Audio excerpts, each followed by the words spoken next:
It's been a while since I've done an analysis. Wow, I am not out of practice. You're out of practice. It's been a while since I've done an analysis/review video. I keep starting them, but I can just never get through anything. I think it's just difficult when you build up something, you build up to something, and then suddenly have to stop. It's difficult to then jump straight back into where you used to be. But then Kamen Rider Outsiders released, and I thought that would make a good smaller video. That would be a good smaller video to... Oh my god. I thought that would be a good smaller review to make to try and ease my way back into things. I cannot speak today. Maybe this is not a good idea, actually. I'm recording the intro before I watch it, so this is me with my sanity in check, so just wait. I feel strange about it because in theory it should be a really enjoyable experience. I was never really able to get into Xaid, but that's nothing to do with the series, it's just my own medical trauma. I would really love to one day though. But obviously, as you may know by now, 01 is one of my favourites. Guy is actually one of my favourite characters. I really enjoyed Fies. I'm looking forward to seeing their plans with this new Smart Brain lady. I saw that an Orphanok is involved. That's really exciting to me, but the positioning of characters is important. Guy is one of my favourites, but he's one of my favourite villains. Having him be in the hero role is just wrong. And I feel like the same can be said for Kuroto. Again, I don't really know him, so I don't have a personal grievance with whatever they're doing to him. I can't personally comment on his part.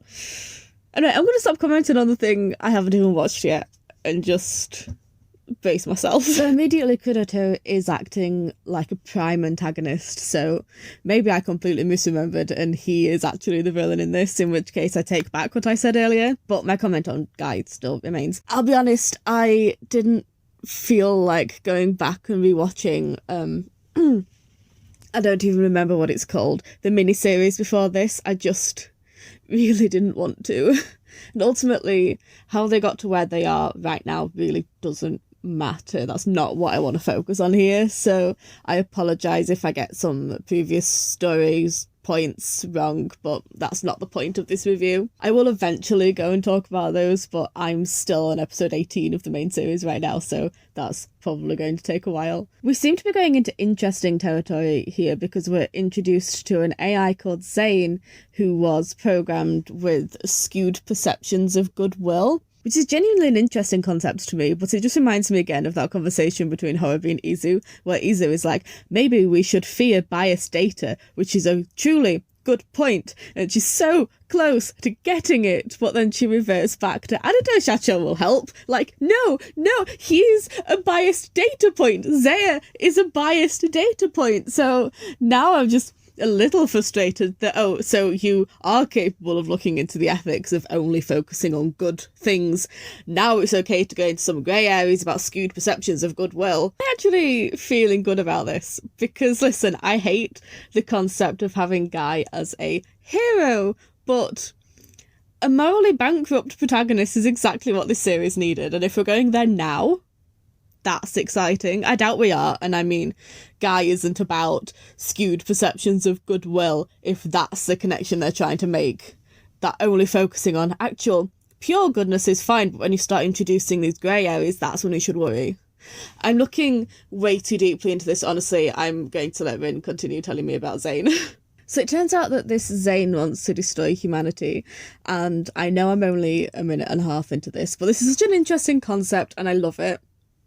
I obviously don't know the full details yet because I keep pausing it to talk about it, but, you know, the arc was programmed with all the negative aspects of humanity, but Zane was programmed with positive ones, and it would be interesting if the result of this is that actually we do need a more rounded outlook on life, because yes, the arc was kind of obvious. Program an AI with all the negative aspects and they're going to have a negative outlook, but only focusing on the positives is just as dangerous. That's why I always said that Adato was more dangerous of a person because he outwardly focuses on the good. It's easy, or it should be easy, to look at a person torturing and killing people and go, oh yes, he's a bad guy. But someone who stands there with a smile talking about how wonderful Human Gear are is a lot harder to deal with because he's still perpetuating some really terrible things, but in a more positive way. So yeah, the idea of an AI focusing on positive aspects, deciding that the best course of action is to eliminate humanity, is extremely interesting. And I'm looking forward to seeing where they're going with it. I just wish we'd have looked into that as a concept in the actual series, because we already kind of had that kind of thing going on. We just weren't allowed to acknowledge it. One thing I do want to say is that as much as I really questioned a lot of the choices in Zero One, you could really tell the amount of research that went into that project. As an AI enthusiast, it was so exciting to me to have certain concepts be correct. And I'm sure this miniseries has a completely different set of people working on it with completely different research value. I'm not going to go into this with the intention of arguing against every AI thing that's incorrect, because it's going to be. That's not the point of this miniseries. But I do want to say that an issue the main series had as well is that I don't think they fully understand AI intelligence levels.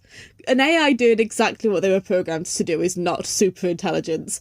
Izu, for example, kept being regarded as super special, whereas in reality she was the least advanced main Human Gear in the entire series, and I have doubts that this Zane character is actually going to be super intelligent as stated. So it doesn't feel like there's been an actual threat made yet.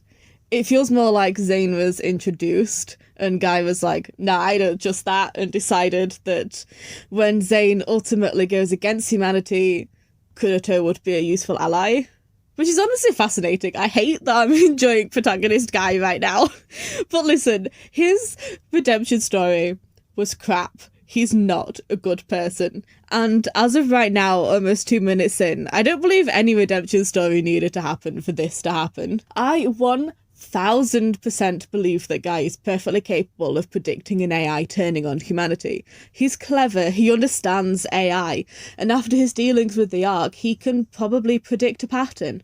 Whereas if Editor was here, he most likely wouldn't understand that nuance. He can't imagine an AI turning against humanity without some kind of foul play involved for him to ignore. The Ark then possesses Rin to have a chat with Guy about malice, and Guy seems oddly calm about it, as if the two of them regularly have chats out in the open. He's just like, Ark, what are you talking about? Like, hey up, Ark, I've not seen you in donkeys, how's they been? It's a budding friendship those two have. Okay, this is taking a lot longer than I thought. I didn't expect to have so much to say, and I need to write 1,500 words about why the survey methodology is good and why it isn't. So I'm going to do that and then come back. Do not let me forget what's happened already. Nothing has happened already. It's been 2 minutes.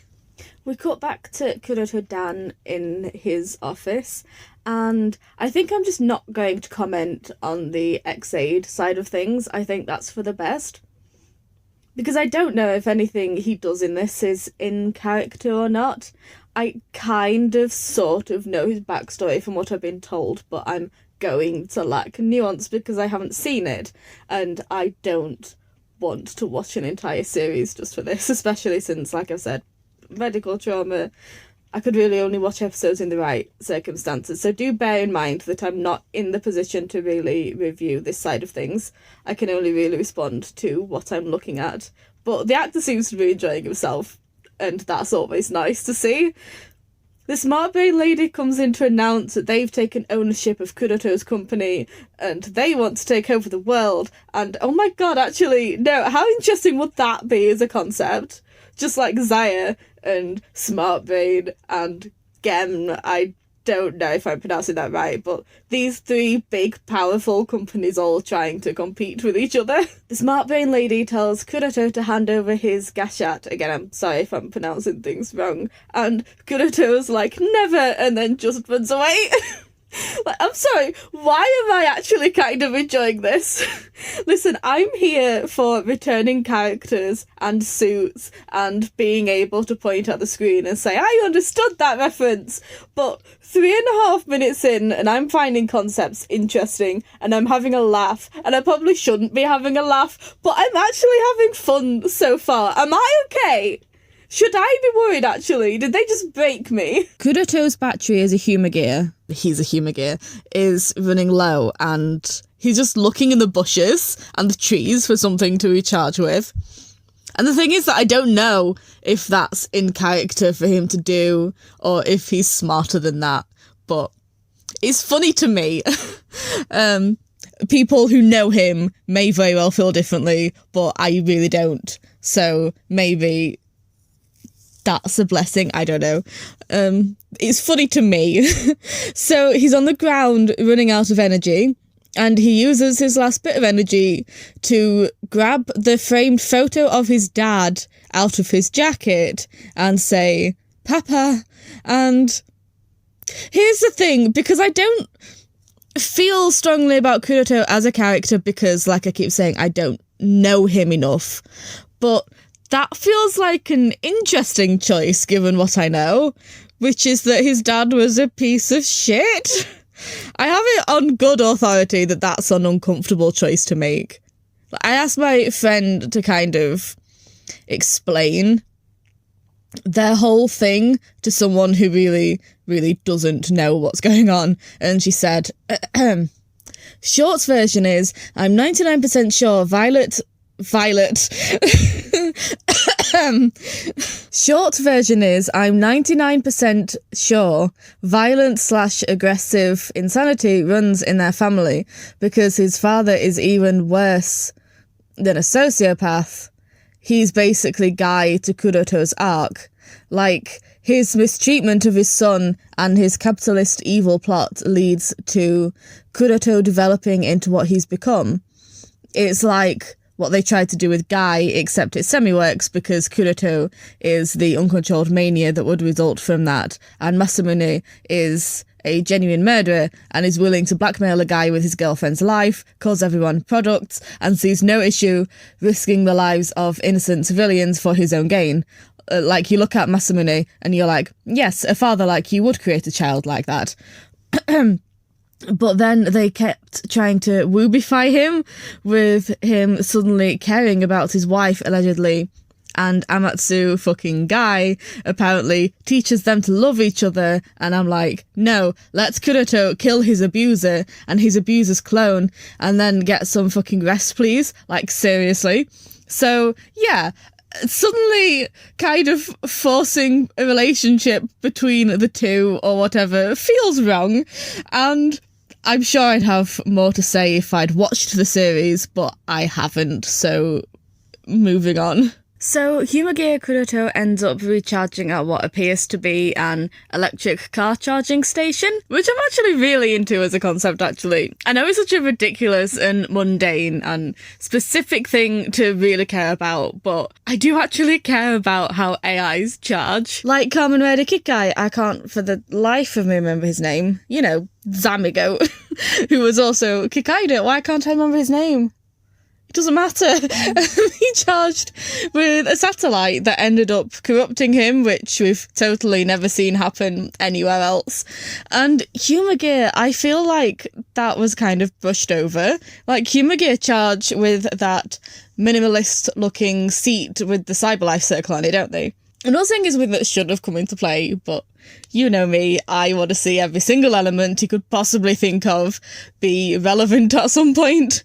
But a Humour Gear running out of charge at a certain point would have been fun unless that did happen and my brain just shredded that memory. Anyway, there is just something about this super high-tech Humour Gear sitting on the floor in an underground car park, plugged into an electric car charging station. I want to see Humour Gear having to make do and improvise with comparatively way less advanced stuff. So I know I haven't fully gone into every single detail like I usually would. I know I've rambled an awful lot, but I could have said a lot more.